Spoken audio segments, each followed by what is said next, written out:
Talk to me about your interest in music then, Dan. When did it start? What would you put it down to? Um, I don't really remember when music like got me, but like forever, like my whole life. Every car ride, I've been singing. I remember listening to Queen. That was the very first thing I ever remember hearing. My parents raised me on music. Every car ride, I loved it. And from there, I wanted to be a guitarist. I got a guitar when I was 7. Started having lessons with Ed Sheeran's guitar teacher. That's a Oh, really? fun little bit of lore. Yeah, when Ed Sheeran was 7, he had the same guitar teacher as me.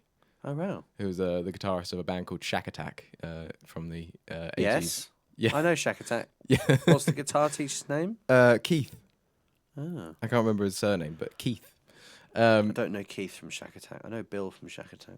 But yeah, Anyway. that's my fun little. So when he was your guitar, is that the reason why he was your guitar teacher? No, he was just the school guitar teacher. Oh, I see. You didn't go. Oh, you were Ed Sheeran's guitar teacher. Please, can I you teach have me? you? Yeah, no. Okay. I don't think Ed Sheeran existed yet. Oh, well, not when you were 7. Yeah. I don't know. When would that have been? I don't know. I'm trying to think of the maths now. 2012. Ed Sheeran. How old Ed Sheeran? Like mid-30s, early 30s. Yeah, it would have been 2012. Oh, He okay. may have just started out, Yeah. busking and stuff. True. But yeah, no. So then I eventually ditched the guitar for piano when I saw Rocket Man come out. Ditched the guitar after Ed Sheeran's guitar teacher taught you how to play. He didn't teach You're me like, very well. Don't need that. Put that in the bin. I've never gotten very good at guitar, but piano, Rocket Man came out, Elton John's film. Yeah. And that was my first time it being introduced to Elton John. I fell in love with him instantly. He was fabulous. I loved him. And so I started playing piano because I wanted to be like him. And lockdown hit, and that gave me a lot of time to practice. So I'd play like 4 hours a day, every day, just playing piano, improvising and stuff. And yeah, then this all started, and it's been great. You must have been quite relatively late to the piano in terms of age, because Rocket Man came out, was that 2018 or something? 2019, Rocket Man?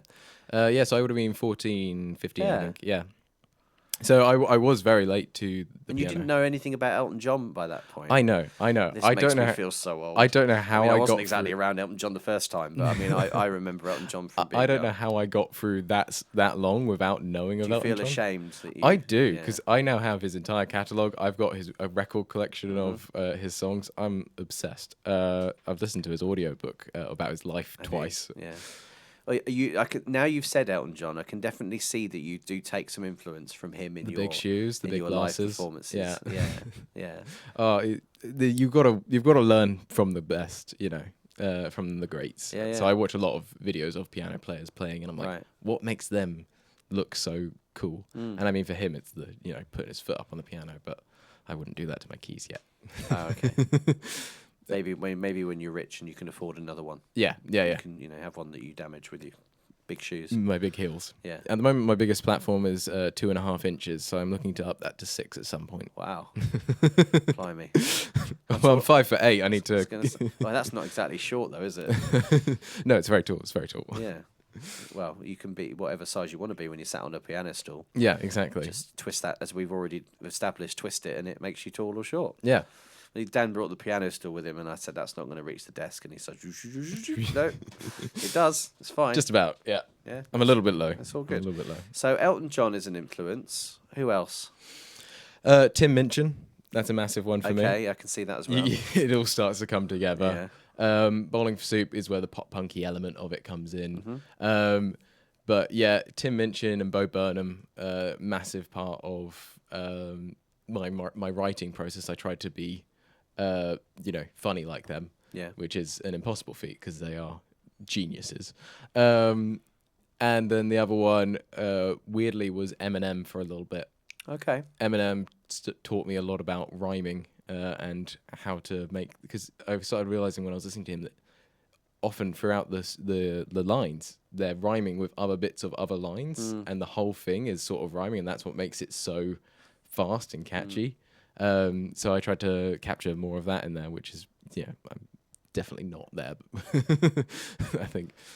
Yeah, I have to say, Eminem's lyrics are, if you take the time to listen to them, the way that they're crafted are very clever. Yeah, I did. Yeah. So, in terms of writing your own material, when did that start to happen? So writing my own material, I used to write songs when I was very little, and they were, you know, about as you'd expect from a 10-year-old songs. Um, but then really it was in year 10 when I started writing stuff. And sometimes I look back at the very first few things I wrote, which at that time I thought were terrible, but I just had the wrong melody for them. Right. And I go, hang on a minute, that's a Dan Sutton song. You know, it has a lot of the same Yeah. patterns and ways that I phrase things in there.